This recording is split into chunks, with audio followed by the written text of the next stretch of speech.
Split-second self-defense isn't just about martial arts skills. It's also about psychology, overcoming your fear, and the adrenaline surge. In the animal world, you either fight or escape. Sometimes attacks occur without warning. Other times there's verbal threats and posturing leading up to the actual violence. We refer to this posturing as growling and hissing. This is when someone uses posturing and words to break down your courage and at the same time build up their own. We deal with this by keeping our hands up between us and the attacker in a non-threatening position. This allows us to stay ready and alert while we try to defuse the situation. If we cannot reason with the individual, we jump back with the hands between us and them and shout, "Back off." This not only sends a message to them that we're ready, it's telling ourselves we're ready.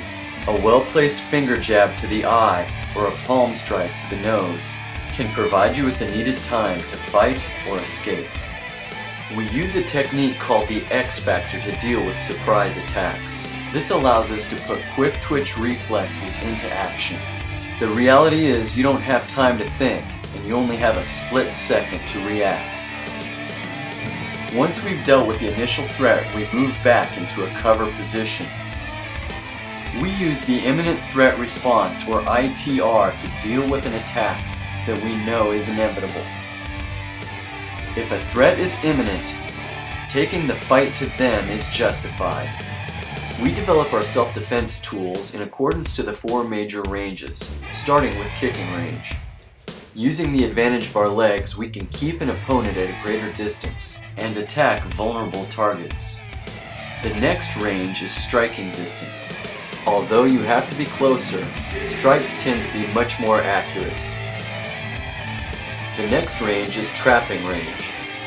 This range opens up the potential for elbows and knees.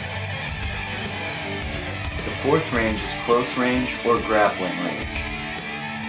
In a self-defense situation, it's always best to remain standing. But if things do get up close and personal, and we do end up on the ground, we want to be familiar with that range. SSD isn't about scoring points or winning tournaments. It's about developing self-defense and survival skills. This includes working on a flow between defensive techniques into offensive counters, and flowing from one range to the next, being comfortable and familiar with each range.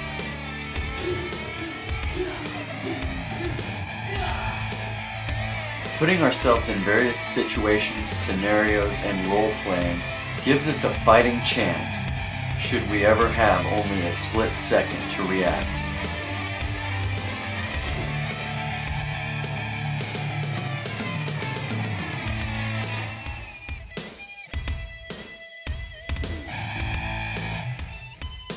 For more information on split-second defense, visit us at www.tntaijutsu.com.